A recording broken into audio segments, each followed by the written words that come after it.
Informasi kali ini datang dari Reza Gladys yang mendesak pihak kepolisian agar segera menjemput paksa Nikita Mirzani. Mengingat Nikita yang sudah menjadi tersangka namun belum juga ditahan. Bukannya panik, Nikita justru merencanakan ibadah umroh bersama anak-anaknya. Waduh, bisa gitu ya Belsti? Langsung aja ini dia informasi selengkapnya.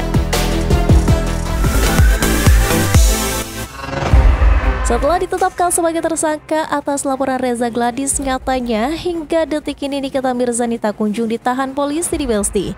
Bahkan artis sensasional itu sempat 2 kali mangkir panggilan pemeriksaan. Hal itu pun membuat pihak Reza Gladys geram dan mendesak pihak kepolisian segera menjemput paksa sang artis.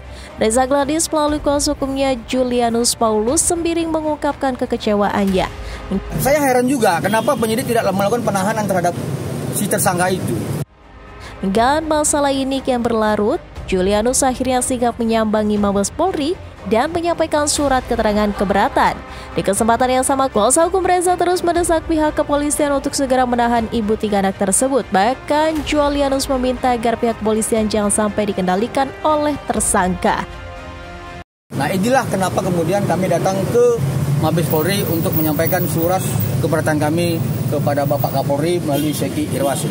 Ada yang sudah ditetapkan menjadi tersangka dan tidak menghormati asas formil, ya Polri harus kembali menaikkan martabat Polri. Jadi jangan mau diatur oleh tersangka yang jelas sudah melakukan tindak pidana seperti itu. Yang menjadi pernyataan di Belsti, kenapa ya hingga kini sosok Reza Gladys tak kunjung muncul di depan publik, padahal sudah jelas jika yang dilaporkan telah resmi jadi tersangka. Tentu saja hal itu menimbulkan banyak spekulasi, tak sedikit yang menilai bahwa Reza Gladys takut pada seseorang yang bernama Nikita. Klien kita tidak takut, tetapi tetap kepada penegakan konstitusi ya, pasal 21 ayat 1 ya. Tidak boleh melakukan pidana yang berulang, seperti itu.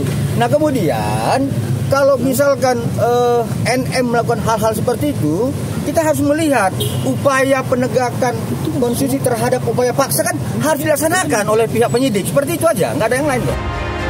Seolah tak mau ambil pusing, Nikita yang statusnya saat ini menjadi tersangka tetap terus melanggang dengan santai. Mantan istri Antonio Dedola ini juga tetap beraktivitas dan bekerja seperti tak ada masalah. Memang ya, Ami memang berbeda di Belsti. Bahkan jelang bulan suci Ramadan, Nikita memilih untuk fokus beribadah, meski tetap harus menjalani proses hukum yang tengah berjalan. Kita mau ibadah semua, tapi hal-hal yang sudah terjadi kalau memang ada proses yang harus kita lalui. Di sisi lain, mengingat sang putri Laura Mezani sudah kembali ke pelukannya, Nikita berencana umroh bersama sang anak di Belsti. Meski belum tahu rencananya itu akan dilakukan, tapi yang pasti ibu dan anak ini akan merasakan puasa bersama di tahun ini. Setelah perseteruan panjang, tampaknya Nikita sangat ingin memperbaiki hubungannya dengan Laura. Saya nggak tahu kapan, sepertinya sih mau rame-rame sama adik-adiknya kali. Itu seperti itu. Kalau nggak salah sih mereka akan ramahan dalam puasa bersama-sama ya, informasi yang saya terima seperti itu. Belsti, gimana Mbak Reza nggak geram ya? Sudah jelas-jelas terlapor, sudah jadi tersangka nih, tapi masih bisa hidup bebas.